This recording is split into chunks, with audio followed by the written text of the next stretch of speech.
is pretty when we're all brown and sad, but in our I greenhouse is really know. pretty. Yeah. Yeah, it is so different. I mean, even my little tiny patch of yard has grass growing and I've got some flowers blooming. It Ooh. literally looks like spring on my deck. Yeah. Nice. Anyway, yeah. Yeah. But welcome everybody to Coffee Talk with Brian and Ashley from HFNC. Yeah, and Brian, what are you drinking? I always have or I shouldn't say always. Most of the time, I have my oolong tea going, and whatnot that I described on a coffee talk, a while back, or we at least talked about describing it. Did we actually talk about it? I think we did. I think we actually shared it. But yeah, got into it from Anne's family, whatnot. Yeah, and so I love oolong tea. It's something I can drink throughout the day, and I'm in like my cold place. It's nice to have just my warm drink versus if I drink like coffee all day, I would just be like a jittery mess, versus I can drink this tea. It's got a lower level of caffeine, so it's a little more mild, sustaining style. So I like it, and it's very tasty and whatnot too. So yeah. What are you drinking? Are you making your crazy Americano that you described before? I am, yeah, and I've got it. It's in the Austin Starbucks mug, which, Nice. yeah, I'm excited because although we won't be going to Austin, we will be going to San Antonio San Antonio, right? in April, so of 2022 for HFA, Yeah, and I believe for NHF we may be going somewhere. I think we're going to Houston. So I think that sounds right. Yeah. yeah, there'll be lots of Texas things happening. So I was getting my Texas on. Yeah, if it's always bigger in Texas, does that mean yeah, like HFA and NHF will be even crazier than normal? I hope so. Yeah, Especially since it's been a few years since we've been together. So yeah, yeah, let's go big, right? right, right, absolutely. Well, speaking Well, of that, we've got some stuff coming up we do. for our foundation. What do you have on your palette there? Yeah, we mentioned it last week. The kind of the Thanksgiving holiday, whatnot. Kind of culminating with the Tuesday after Thanksgiving, of Giving Tuesday, which is November 30th. And yeah, that's a special day of giving, so it's for everyone to kind of kind of kick off the end of year giving season. Is really what Giving Tuesday is all about. So, again, think of HFNC when you do that. I know Andrea and Don, our executive director and board president, are kind of mailing out some messages to folks. So a lot of folks will get something in the mail, kind of encouraging them to support HFNC as we start to talk about coming back in person in 2022. Just like we were saying with the big national conferences, a lot of our programs are gearing up and planning and getting prepared to show up back in person in 2022, which is exciting. But it's expensive to be in person, so we want to be fully funded for those programs, especially some of the maybe the more added expenses. I know for family camp and camp promotion and things, we're talking about maybe having some on-site rapid tests for folks and whatnot. So things like that aren't cheap and are additional costs. So we want to, make sure that we have all the funding that would be required to have a safe and happy in-person event. We want to be able to get people back together in person, but do it as safely as possible. So, support us, support HFNC, and help us do that. Yeah. So we've got Giving Tuesday, and then I've got a couple of events coming up. Actually, something local in San Jose at Maggiano's, Nice. which is on Santana Row. And this is a bilingual event. We're gonna play Loteria, and we're really grateful to Novo Nordisk for sponsoring this. And we'd love to see everybody there. We do have some people registered, and we will definitely be following the CDC guidelines to keep everyone safe. We'll be providing hand sanitizer and masks, but we'll also be providing some HFNC welcome items. And of course, Novo Nordisk will probably have some fun giveaways like they usually do. So I look forward to seeing everybody. I'm hoping that you'll register at hemofoundation.org events. And that's this Thursday night. So I'll be packing my car and driving over to San Jose.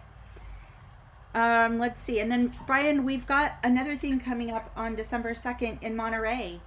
Um, and this is a fully Spanish event, and it's sponsored by BioMarin. And this is all about gene therapy, and it's going to be at Tarpey's. And so that's a favorite place for our community to gather. That's going to be December 2nd, 6 p.m. And you can register at hemofoundation.org events. It's in Spanish and it's gene therapy by BioMarin. Yeah, it's exciting. I think the gene therapy stuff, it's always really interesting. I feel like every time we have had a gene therapy thing, people have some new question, that we maybe haven't thought of, just as time goes on or they've reflected on it more and whatnot. So it's great to get that in person and get to ask your questions and whatnot of kind of what's coming down the line and how that'll affect you. And, will you be eligible? I know that's kind of a lot of the big questions for folks and, but also just really understanding how it works, how it's going to act in your body so you can feel comfortable about that potential treatment. That's true. And to me, what it shows is that the community is learning along with us. Hmm. When these new questions come up, it's like, oh, that it's a new level of understanding of what we're looking at and what we're facing. So, and that's really why we provide these events so our community can become educated. We realize it doesn't happen overnight, so it takes a while. Now, one thing that we're doing that's just fun is on December 4th, which is Saturday. It's a winter cheer event, and we're not quite ready to get together with the full, kids and families and everything. Not quite ready for that. So, what we're doing is something online. We're going to be decorating gingerbread villages, and if you register, we'll send you one. And then Santa and Mrs. Claus will come and visit with your family and your kids and you if you like. And I was making the background for the volunteers and the staff, and that's going to be fun. And I was just sort of getting me in the mood for that this morning. That was the first thing I did this morning. I wanted to make sure that was handled and taken care of. And then, Brian, I know I have one more thing to talk about, but did you have anything before we wrap up? Sure. Yeah, I have our uh, family camp, which is coming up next year. It's going to be on March 12th. So you can sign up already at hemofoundation.org/events, or go to hemofoundation.org and click on events at the top, and it'll lead you to the registration for all of our events. And yeah, scroll down, find family camp, and get registered. The It's exciting. We're coming back in person. It's going to be a single day style though. So if you're like, hey, I've been to family camp before, and it's 3 days normally, Friday, Saturday, Sunday. We're going to just do a single day Saturday to kind of limit the exposure a little bit and also allow for us to really hold our normal family camp. And instead of having to do, we really talked about it with community members and the Taylor Family Foundation staff, which is the foundation that hosts us for family camp and whatnot. And ultimately landed on for us to hold our normal big group together and whatnot, to be able to do camp single day where we're not sleeping in the cabins, whatnot, where we maybe have to do pods and shifts and moving people around and kind of keeping them in their small groups. This allowed us to just all be together for the day and whatnot, and be safe and whatnot. So that's kind of the game plan for that. And yeah, I mean, I feel like at the foundation, at the staff team, we're really embracing you know, we know it's not going to be the same as it was pre-pandemic, but every step we move towards, we're back in person, we're getting together, we're being able to do this. Maybe it can't be that, but it can at least be this. It's still better. It's still we're so much more excited for, to get back in person and do some things. We know it's not the same exact experience as last year. We were just meeting with the Camp Promotion team, thinking about Camp Promotion and how that may look different, in the future years or the future year of 2022 as well. And yeah, but excited to come back and to be in person and to bring our new families, our families with young children together to enjoy the Taylor Family Foundation facilities there, get to ask questions of the HCC teams, kind of get oriented into the community if you're new and whatnot. So, and also get to learn about camp, so if you have a young child that's, maybe going to camp in a few years, or even maybe it's ready for them to go to camp for the first year. Family camp will be a wonderful introduction to that, getting to learn about camp emotion, and also meet some of those family friends and whatnot that will be at the same ages. So, they can say, hey, do you remember, little so and so from family camp, that you've seen for the few years? They're going to be going to camp too,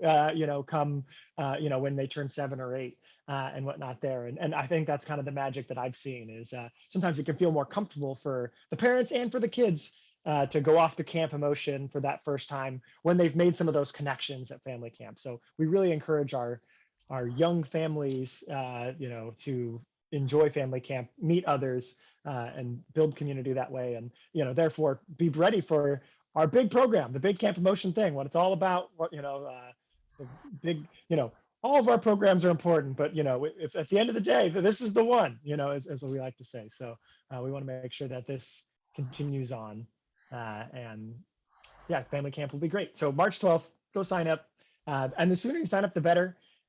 Just to help us get our numbers square with the Taylor Family Foundation. So we're kind of trying to ask everyone to get signed up by early December.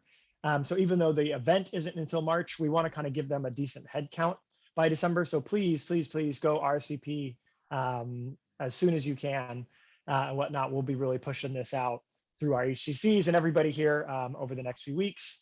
And like I said, trying to get a count to them before the end of the year, so that they can make their plans for our event there. There's so much planning that goes on. It's It's a lot. a lot of behind the scenes before the actual event can even begin to be talked about. Yeah. So, yeah, thank you, Brian, for all that.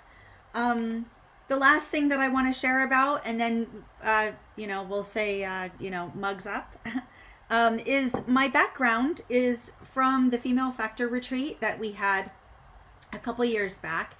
That location is Walker Creek Ranch, but Walker Creek Ranch is not hosting any events in 2022. So we lost our venue.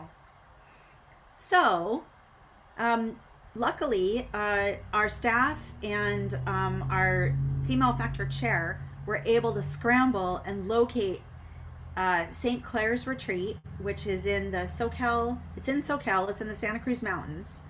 If you've ever driven over Highway 17, they have, as Brian reminded me, those big yellow signs that say St. Clair's Retreat with an arrow. You cannot miss it. And it's really a fantastic venue because we're going to be there all by ourselves. There will be no other groups on the property. So registration is going to open today. Look for that. Yeah, at the end of the day. And our program is going to be amazing. We're going to have the entire Stanford HTC team introducing themselves and then conducting roundtables. And we've got some amazing other events, K-taping with Dr. Mike Zolotnitsky, who I know a lot of people have been asking. So this is going to be Dr. Mike live. Sorry, I'm getting a phone call. I'll call you guys back. And I just hope that everyone can register, and I will put it up on our social media when it's live. So the Female Factor Retreat, April 8th through 10th in the Santa Cruz Mountains. Look for that registration to go live today. Okay, everybody. Thanks.